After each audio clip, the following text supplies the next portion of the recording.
I am Rossia Vanhouten, 34, CEO of Novellum Technologies, a thriving tech company in Amsterdam. My company, with over 250 employees, is now valued at more than 200 million euros, yet the road here was far from easy. I built everything from scratch, fighting through deep emotional scars left by my family, where I was always seen as the shadow beside their beloved younger brother, Lukas. Every challenge, every late night, and every doubt shaped me into who I am today. If you're still listening, we want to sincerely thank you for spending your time with us. Truly means a lot. We'd love to know, where in the world are you watching from? Drop your country in the comments and let's see how far this message has reached. If you haven't subscribed to the channel yet, I highly recommend doing it now so you won't miss any of our upcoming stories. These aren't just ordinary stories, they're filled with meaningful life lessons that can inspire, teach, and stay with you long after the video ends. Hit that subscribe button and join our growing community. I grew up in Utrecht, and from an early age, I realized I didn't belong to the perfect family picture my parents, Willem and Margot Vanhouten, tried so hard to paint. Lukas, 3 years my junior, was the golden boy. He had everything. The newest toys, the best opportunities, and most importantly, the unconditional love of our parents. I still remember evenings spent alone in my room, listening to the laughter and applause coming from downstairs as the family watched Lukas perform in his school play. My own academic competitions or piano recitals. No one bothered to attend. "We're busy with Lukas' event," became the familiar refrain, like a knife twisting gently into my heart. The loneliness I felt wasn't just a passing emotion, it became a defining part of me. I learned to rely on myself, but deep inside, I yearned for my parents' recognition, even just once. Every time I tried to share my achievements, my mother's indifferent glance or my father's perfunctory nod made me feel as if I were begging for something that would never be mine. I told myself I had to be strong, but my heart ached every time I thought about not being enough in their eyes. When it came time for university, the favoritism became even more pronounced. My father would declare with a proud grin, "We've been saving for Lukas since he was born. He will become a doctor or a lawyer." And me? "Rossia, you'll manage just fine on your own." I graduated with honors in computer science and business administration at Utrecht University, juggling 3 part-time jobs to cover tuition. Meanwhile, Lukas immersed himself in partying during his first year at a prestigious private university, eventually dropping out and convincing our parents to fund a gap year that stretched into 3 years of globe-trotting across Europe and Asia, all on their dime. Through graduation, I started at a small tech company in a low-level position. Pay was meager, but the experience was invaluable. I lived in a cramped studio apartment, worked 60-hour weeks, and spent every spare moment honing my skills and building personal projects. While Lukas posted pictures from lavish vacations, I hunched over my laptop until 3 in the morning, determined to create something meaningful. The pain of being abandoned by my family transformed into motivation, but sometimes, in the long, lonely nights, I questioned whether I was striving to prove something to them or simply trying to keep myself from collapsing under the weight of it all. Each day, I confronted the quiet bitterness of being the invisible child. I learned to be precise, to anticipate challenges, to work twice as hard for half the recognition. There were moments when exhaustion made me cry silently in my apartment, curled up on the edge of my bed, wondering why life felt so inherently unfair. And yet, I never stopped. Every line of code I wrote, every business strategy one devised, was infused with a relentless determination to carve a path that was unequivocally my own. I remember one particular winter evening, sitting in the dim glow of my desk lamp, sipping lukewarm tea while my parents and Lukas attended a family gathering I wasn't invited to. The smell of roasted meat and the sound of laughter wafted faintly through the air, carried on the wind from their home to mine. I could almost picture Lukas, smiling broadly, basking in the attention I never received. Instead of succumbing to despair, I opened a blank document and began sketching out ideas for a tech startup that, at the time, existed only in my mind. It was as if the very absence of support fueled my creativity, pushing me to envision a future where I held all the power over my own destiny. There were moments of self-doubt too, moments when the emptiness of my childhood threatened to define me. I wondered if I was too late to make my mark, if my parents' neglect had left scars too deep to heal. But every time I stumbled, I reminded myself that I had survived on my own for this long. I had turned isolation into resilience. Where others saw weakness, I found strength. Where others saw a lack of opportunity, I saw a blank canvas. By the time I reached my late 20s, I had already begun laying the foundation for what would become Novellum Technologies. I drew on every lesson learned in those lonely Utrecht nights, the discipline, the focus, the quiet persistence. And though my parents never cheered for my first small achievements, I found solace in the knowledge that I was finally building something that was entirely mine. My victories didn't require validation from the family that had overlooked me. They were proof to myself that I could rise above neglect, above favoritism, above the invisible chains that had bound me for so long. Even today, as I walk through the halls of Novellum Technologies, seeing the faces of over 250 employees whose lives I help shape, I feel the echo of that lonely girl who once sat in a quiet room in Utrecht. Lukas' shadow, once looming over every corner of my childhood, no longer defines me.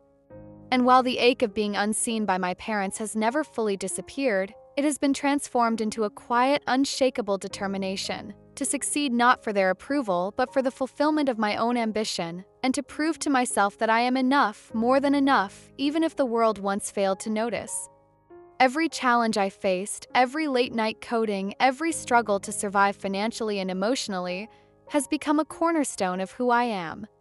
The disparity between Lukas' effortless, privileged life and my painstakingly earned successes taught me more about resilience than any classroom ever could. I learned that recognition from others, while comforting, is not essential. What matters is recognition from within. That realization became my guiding principle, shaping not just my career but my outlook on life itself. And so, as I sit at my desk today, reviewing the quarterly growth reports of a company I built from nothing, I am reminded that the child who once felt invisible is no longer a victim. I am Rossia Vanhouten, a self-made woman, a CEO, and above all, a survivor. The echoes of Utrecht, the shadows of favoritism, the loneliness and longing, they are not scars to hide, but marks of resilience that define every triumph I now hold in my hands. Turning point of success. 5 years ago, I developed an AI-based customer relationship management system. I pitched the idea to dozens of investors, facing countless rejections, yet eventually I secured the funding to establish Novellum Technologies. First 2 years were a brutal struggle. I worked relentlessly, pouring everything I had into the company. There were nights I collapsed on the office sofa, exhausted, questioning whether I was on the wrong path. But by the 3rd year, our software began to gain attention. Major companies adopted our platform, revenue skyrocketed, and we moved into a spacious office in the heart of Amsterdam. I finally paid myself a respectable salary, yet no amount of success could fill the void left by a family that still didn't care about me. Communication with my family dwindled to brief calls on holidays. Every time I tried to share news about the company, my parents would quickly shift the conversation to Lukas about his new project, which often failed before they even had a chance to boast. I felt like a stranger in my own family, but I learned to accept it. My achievements were mine alone, and I didn't need their validation to continue. A forbidden Christmas. Last December, everything erupted. I was sitting in my corner office overlooking the Amstel River, reviewing year-end reports when my mother called, a rare occurrence on a Tuesday afternoon. "Rossia, dear," she said, her voice unusually sweet. "We're hosting Christmas at home this year. Will you come?" A spark of hope flared within me. Despite the repeated hurt, I still longed for my family's acceptance. "I'll try, Mom," I replied, forcing a calm tone. But then she continued, "Lukas will bring his new girlfriend, Clara Vandenberg. She works at a prestigious consulting firm. Her father is a partner there. Isn't that wonderful? The whole family is impressed." I froze. The call wasn't about me. It was another opportunity for my mother to show off Lukas and Clara. When I mentioned that Novellum had just been featured in Forbes, her response was perfunctory. "Oh, that's good, dear. Anyway, Claire comes from such a distinguished family." I hung up, my chest heavy with the familiar ache. The old wounds resurfaced, but I reminded myself to focus on work. A week before Christmas, my father called. "Rossia," he said brusquely, "we don't think you should come to Christmas this year. Clara comes from a good family. We don't want things to get complicated." The word complicated hit me like a punch. He continued, "With your independent lifestyle and obsession with your career, it's not appropriate." I was stunned. They weren't just excluding me from Christmas. They saw me as a threat to the family's respectable image. "I understand," I replied, my voice firm though tears welled up. "Have a nice holiday." I sat in my office, watching the cold sunset over the Amstel. I had built a multi-million-euro company, yet it still wasn't enough to earn a seat at my family's Christmas table. I let myself cry, the sobs ripping through me, for the little girl Rossia who longed to be loved, for the young woman who worked herself to exhaustion for recognition, and for the woman who still quietly hoped for family connection. When the tears subsided, I wiped my face, stood up, and decided I would create my own Christmas. The idea germinated immediately. If my family couldn't celebrate me or my achievements, I would craft a holiday that reflected the life I had fought to build. I envisioned a small gathering, intimate yet warm, with friends who had been my chosen family over the years, people who understood sacrifice, ambition, and the quiet courage it takes to build something from nothing. I would decorate the apartment with twinkling lights and a small tree, pour hot cocoa into mugs, and let laughter fill the rooms instead of the hollow echoes of favoritism. As December unfolded, I immersed myself in preparation. I invited colleagues who had become confidants, friends who had celebrated my small victories long before Forbes, and even a few mentors who had pushed me through sleepless nights. The apartment transformed into a cozy sanctuary, every detail meticulously planned to create warmth and connection. I baked cookies, strung lights along the shelves, and carefully arranged seats to encourage conversation. The night of the gathering, I watched my friends arrive, carrying gifts wrapped in colorful paper, each smile genuine, each hug heartfelt. For the first time, I felt fully seen, not for what I had endured, not as the shadow of my brother, but simply as Rossia. We toasted to the year past, to hard-won victories, to resilience and perseverance, and I realized something profound. The recognition I had longed for from my parents wasn't essential. I was surrounded by people who valued me, who celebrated my achievements, who loved me for who I truly was. I reflected on the path that had brought me here, the late nights in Utrecht, the countless jobs to pay tuition, the rejections from investors, the lonely apartment nights coding until dawn, the endless hours of self-doubt and silent tears. Every hardship had led to this moment, a Christmas defined not by exclusion, but by connection and love of my own choosing.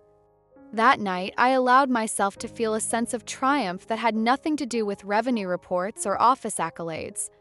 It was a quiet victory, yet more meaningful than any Forbes listing. I had reclaimed a sense of belonging, not from the family that had dismissed me, but from the life I had built, from the people who truly mattered.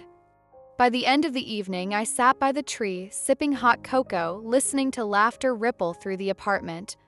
For the first time, the holiday felt like mine, not dictated by old wounds, but crafted from resilience, love, and determination. I realized that the absence of my parents' approval had ultimately freed me. I was no longer bound by their standards or favoritism. I was guided by my own vision and values. I promised myself that I would continue to celebrate milestones in my own way, to create traditions that honored my journey rather than others' expectations. That Christmas, I understood something vital.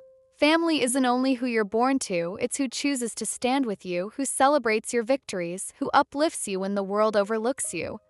And so, as the evening drew to a close, I looked around at my friends, my chosen family, and felt a quiet, powerful contentment. The little girl in Utrecht, sitting alone and yearning for recognition, would have been proud. The young woman working tirelessly to build something meaningful would have smiled. And the woman I had become, the CEO, the survivor, the architect of her own life, finally fully allowed herself to feel at home. That Christmas, I learned that the warmth of acceptance doesn't always come from blood. Sometimes it comes from the life you create, the people you cherish, and the courage to redefine what belonging truly means. Christmas alone and a second family. That year, I spent Christmas alone in my high-rise apartment overlooking Amsterdam's Space Needle. A small tree, sparsely decorated, was my modest effort to maintain the holiday spirit. Anna, my assistant, texted to invite me over for eggnog, but I declined, not wanting to intrude. Then Sophie, my college best friend, messaged, "Rossia, come over! The kids are asking where Miss Rossia is." I smiled. Sophie had always been my anchor, witnessing all my family's pain and opening her arms to welcome me into her own. I arrived at Sophie's home, carrying a chocolate cake from the only bakery still open. Kids, Emma and Finn, barreled toward me in their Christmas pajamas, hugging me tightly. Sophie's house overflowed with holiday warmth, the scent of cinnamon and roasted meat, the sounds of cheerful Christmas music. Here, I didn't have to prove anything. I was simply Rossia, seen and loved. As I helped Sophie tidy the kitchen, I whispered, "Thank you. I needed today more than I realized." She squeezed my shoulder. "Your family, Rossia. Always." That night, Lukas sent a family photo from their Christmas gathering, my parents, him, and Clara, smiling brightly in front of the familiar childhood tree. His message read, "Merry Christmas. Too bad you couldn't make it, the house was full. Maybe next year." Their home had 5 bedrooms, yet space had never been the issue. Looking at the photo, I felt a quiet acknowledgement. I didn't belong in that picture. A door within me closed, and I resolved to stop seeking recognition from my family. Confrontation at Novellum. I threw myself into work with renewed energy. Novellum signed 2 major contracts with Fortune 500 companies, expanded across Europe, and developed a new AI product. I no longer thought much about my family. My parents didn't call after Christmas, and I replied briefly to Lukas' boastful messages about Clara. In March, Clara, our HR director, came to my office with a file. "We have over 300 applications for the senior project manager position, but there's one you should see," she said. It was Lukas' application. I froze. He had inflated titles and vague achievements, describing himself as a senior marketing strategist, though in reality he had only mid-level experience. He didn't know I was the CEO since I always used my middle name, Victoria, in public articles and events. I decided to let the recruitment team evaluate him fairly but requested to observe Lukas' interview anonymously, serving as a board member. The night before the interview, I couldn't sleep. Part of me felt guilty, as if I were setting him up. But a larger part, the part long overlooked by my family, wanted Lukas to see who I truly was, not just the sister they ignored, but a successful CEO. I recalled the countless evenings spent coding into the night, the sacrifices, the rejections, and the tears. Every challenge I endured had shaped me into someone who could not only survive but thrive. Watching Lukas' misrepresentation of his career on paper, I felt a mix of pity and resolve. I wouldn't humiliate him. I would let his own performance reveal the truth. The next morning, I arrived early at the office. Clara briefed me on the process, and the interview began. Lukas walked in, unaware that I was observing from the corner, unseen. He carried himself with the confidence of someone who had never faced real accountability. He spoke in generalities, name-dropping supposed achievements and attempting charm where substance was lacking. As I observed, I felt a strange sense of empowerment. For years, my parents had minimized me, overlooked my accomplishments, and elevated Lukas without merit. Now, I was in a position of authority over him, quietly witnessing the gap between perception and reality. The years of being invisible, the struggles of building Novellum from the ground up, and the resilience cultivated from being underestimated all converged in this moment. After the interview, I debriefed with Clara. The feedback was clear. Lukas' experience and skills were not sufficient for the role. I nodded, acknowledging both the truth and the poetic justice of it. No humiliation was necessary. His lack of preparedness spoke for itself. Later that day, I allowed myself a quiet moment of reflection. I thought about the Christmas I had spent alone, yet surrounded by a chosen family that valued me, and the professional triumph of standing firmly in my own authority. Contrast between my two worlds, the biological family that overlooked me and the family I had chosen through friendship and mutual respect, was stark but illuminating. It reinforced a lesson I had been learning for years. Recognition and belonging are not owed. They are earned, and sometimes they must be found outside the confines of tradition or bloodlines. As the day ended, I returned to my office window overlooking the city. The evening lights twinkled across the canals and the Amstel, mirroring the tiny Christmas lights still flickering in my apartment. I realized that the warmth I sought all these years wasn't tied to a familial seat at a table, but to the connections I chose to nurture, the people who truly saw me, and the life I had meticulously built through perseverance. I understood finally that the strength I had developed from years of solitude and neglect was not merely for survival, it was for thriving on my own terms. Lukas' application, the family photos, and the past wounds were reminders of what I had endured, but they no longer dictated my worth or my happiness. That evening, I allowed myself a quiet smile. I was no longer the overlooked sister of my childhood. I was Rossia Vanhouten, CEO of Novellum, a woman who had created her own family, her own recognition, and her own Christmas. The girl who once sat alone in Utrecht dreaming of acceptance had grown into someone who didn't need it to define her. The doors I had closed behind me weren't barriers, they were thresholds to a life I could finally embrace fully. The fateful interview. On the day of the interview, I sat at the far end of the conference table, watching Lukas stride in, self-assured in an expensive suit. He hadn't changed, still that arrogant gaze, still the familiar adjustment of his tie from our childhood. He had no idea I was there. When Clara introduced me as a board member, he didn't even glance my way. The interview was a disaster. Lukas answered vaguely, dodged technical questions, and boasted about his strategic vision and connections. When asked how he would set up a Kanban board for a software development project, he replied, "I'll delegate that to the engineering team. My strength is the big picture." I had to restrain myself from reacting. He even implied that self-reliant people like us lacked vision because we focused too much on technical detail, a direct insult to Novellum, the company I had built with my own hands. When Clara announced that the CEO wanted to ask a few questions, I stood. Lukas recognized me immediately. His face went pale. "Hi, Lukas," I said calmly. "It's been a while." He stammered, You're the CEO?" I nodded, maintaining professional composure. I asked about the discrepancies in his resume, the title of strategist that didn't exist, the programming skills he claimed but didn't possess, and the connections that were nothing more than boasts tied to Clara's father. Lukas couldn't answer, fumbling and deflecting blame. After the interview, he stormed into my office, fuming. "You did that on purpose to humiliate me." I remained calm. "Lukas, you applied to my company without doing your homework. Being unprepared isn't my fault." He mentioned that our parents were furious and on their way. A shiver ran down my spine. My parents had never visited me in Amsterdam before, yet now they were willing to fly in for Lukas' sake. Facing the family.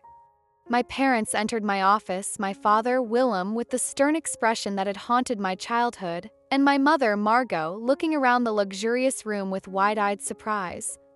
"How dare you embarrass your brother?" My father barked. I answered evenly, "Lukas applied to my company. The questions are standard for all candidates." My mother was stunned. "You're the CEO? This is your company?" I nodded, not hiding my pride. A heated argument erupted. My father insisted I should help Lukas because that's what families do. I couldn't take it anymore. "What has family done for me?" I asked, my voice shaking.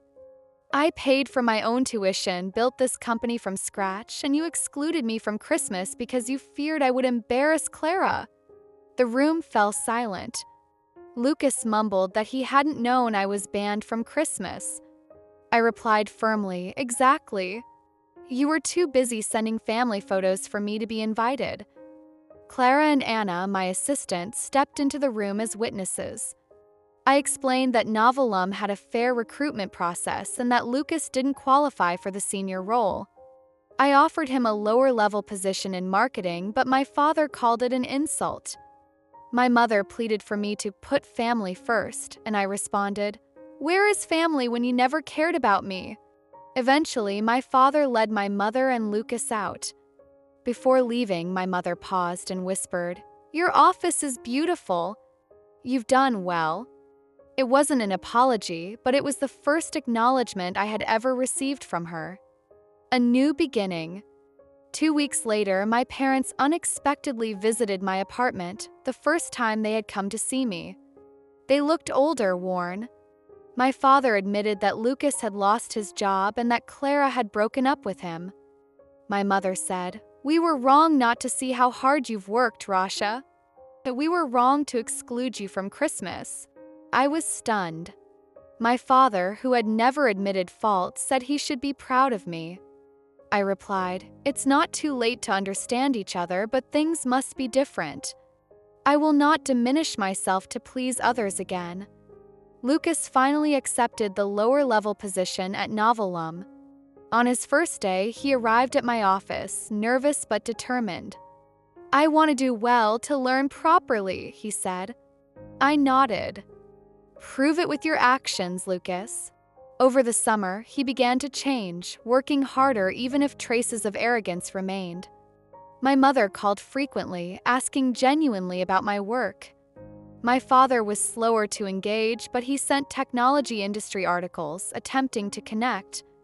In July, I accepted an invitation to my parents' wedding anniversary celebration, no conditions, no comparisons.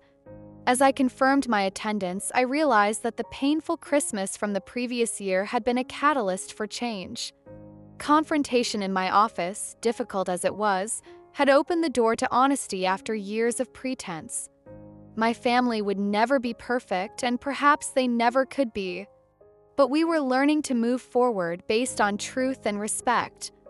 Standing up for myself had not destroyed the family as I once feared. It had opened a new path, a path that, with time and effort, might lead to something lasting. Looking back, I understood that asserting boundaries and expecting fairness wasn't betrayal. It was the only way to teach those who had taken me for granted that respect is earned, not assumed. By protecting my own achievements and integrity, I had inadvertently created an opportunity for reconciliation built on honesty rather than appearances. The summer faded into early autumn, and with it, a subtle transformation occurred. Lukas, once spoiled and oblivious, began to understand the value of effort and responsibility. My parents, who had spent decades valuing appearances over substance, started to recognize the strength and dedication that had defined my path. And I, Rossia Vanhouten, learned the profound lesson that respect, whether from family or colleagues, must never be assumed. It must be demonstrated and sometimes demanded. Through all this, Novellum continued to grow. We expanded into new markets, developed innovative AI tools, and strengthened our leadership team. I watched my company thrive and my family adjust, slowly and imperfectly, to a reality they had once dismissed. It was a reminder that personal victories often ripple outward, creating change beyond one's immediate life. As the year drew to a close, I reflected on the journey, from the lonely Utrecht nights to building Novellum, from Christmas exclusion to confronting my family, from anger and hurt to cautious reconciliation. Each step had been painful but necessary. Each challenge had strengthened me, sharpened my resolve, and clarified my priorities. And through it all, I had never lost sight of my values or my vision for the future. Standing by my office window, looking over the Amsterdam skyline, I allowed myself a quiet sense of pride. I had created a life of significance, built on my own merits, and I had faced my family with honesty and courage. path ahead was still imperfect, but it was ours to navigate together and independently in a way that honored truth and integrity. And so, as I share this story, I hope it resonates with anyone who has faced neglect, favoritism, or self-doubt. Your perseverance matters. Your achievements matter. And most importantly, you are enough just as you are. If you enjoyed this story, don't forget to like, share, and subscribe for more inspiring tales of resilience, family, and triumph. Your support helps bring these stories to life.